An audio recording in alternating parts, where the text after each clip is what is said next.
கிறிஸ்துவுக்கு முன் 862ஆம் ஆண்டு நடந்த ஒரு சரித்திர நிகழ்வு என்ன அப்படின்னா, கர்த்தராகிய ஆண்டவர் தம்முடைய தீர்க்கதரிசியில ஒருத்தரை கூப்பிட்டு நினிவே என்கிற ஒரு பட்டணத்துக்கு போய் நீ பிரசங்கம் பண்ணணும்னு சொல்லும் பொழுது, அந்த தீர்க்கதரிசி கர்த்தருடைய வார்த்தைக்கு கீழ்ப்படியாமல் தர்ஷீஷ் என்கிற ஊருக்கு போகும்படி கப்பலில் பிரயாணம் பண்றார். இந்த பிரயாணம் கர்த்தருக்கு பிரியமில்லாதனால, கர்த்தருக்கு கோபம் உண்டதுனால, கர்த்தர் கடலில் ஒரு பெருங்காற்றை வரவிட்டார். கடல் கொந்தளித்தது. இந்த கப்பல்காரங்க ஓரளவுக்கு புரிந்து கொள்கிறார்கள், இந்த தீர்க்கதரிசினால தான் இந்த கடல் இப்படி கொந்தளிக்குது, இவன் கர்த்தருக்கு விரோதமாக அவன் போய் கொண்டிருக்கிறான், அதை புரிந்து கொண்டு அவனை கடலில் தூக்கி போடுறாங்க.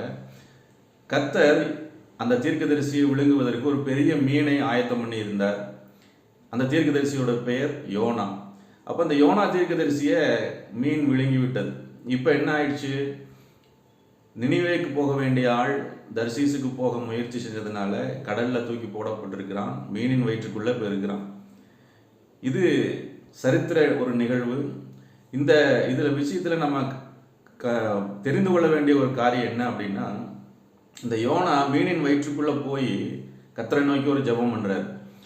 அங்கே தான் போய் அங்கே ஜெபம் ஏறெடுக்கப்படுகிறது. என்னன்னா, நான் நெருக்கத்தில் கர்த்தரை நோக்கி கூப்பிட்டேன், நான் பாதாளத்திலிருந்து கர்த்தரை நோக்கி நான் கூப்பிட்டேன், கர்த்தர் எனக்கு உத்தரவு அருளினார், கர்த்தர் எனக்கு ஜெபத்தை கேட்டார் என்று சொல்லி அங்கே ஒரு ஜெபம் பண்ணிட்டு கடைசியில் ஒரு காரியத்தை சொல்கிறாரு. அதுதான் ரொம்ப முக்கியமானது. அந்த யோனாவினுடைய அந்த விசுவாசம் எந்த அளவுக்கு இருந்திருக்கு அப்படின்னு சொல்லி பாருங்கள். நானோவெனில் 2ஆம் அதிகாரம் 9ஆம் வசனம், நானோவெனில் துதியின் சத்தத்தோடு ஆலயத்தில் நான் பலியிடுவேன், கர்த்தருடைய ஆலயத்தில் என்னுடைய பொருத்தனைகளை செலுத்துவேன், ரட்சிப்பு கர்த்தருடையது என்று சொல்லி ஒரு ஸ்டேட்மெண்ட்டை சொல்கிறார்.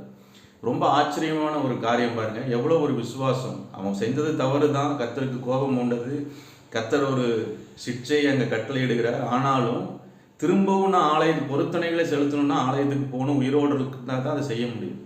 அப்போ கர்த்தர் என்னை மீட்டுக் கொள்வார், திரும்பவும் நான் ஆலயத்துக்கு போவேன், என்னுடைய பொருத்தனைகளை செலுத்துவேன், துதியோடு நான் பலி செலுத்துவேன் சொல்லி ஒரு ஜெபம் பண்ணுறதை அங்கே பார்க்குறோம். அந்த ஜெபத்தின் விளைவு கர்த்தர் அவனை மன்னித்தார், திரும்பவும் அவனை யோனாவை எடுத்து பயன்படுத்தினார் என்று நம்ம பார்க்குறோம்.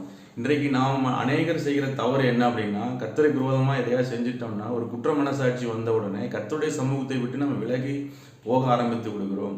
அது மிக மிக தவறு. அந்த குற்ற மனசாட்சி வந்தால் அதுக்கு பரிசுத்த ஆவியானவர் நமக்கு உணர்த்துகிற ஒரு காரியம். அதை உடனே நம்ம சரி செய்து கர்த்தரோடு ஒப்புரவாகி தேவனோடு ஒப்புரவாகி தேவ சமூகத்துக்கு போகிறது தான் சரியான ஒரு முடிவாக இருக்க முடியும். யோனா அதை செய்ததுனால கர்த்தர் திரும்பவும் யோனாவை பயன்படுத்தினார் என்று நாம் பார்க்குறோம். அதனால் ஒருவேளை நாம் குற்ற மனசாட்சியோடு இருப்போமானால் உடனே நம்மை சரி செய்து தேவனோடு ஒப்புரவாகவும். God bless you. மீண்டும் நாளைக்கு சந்திப்போம்.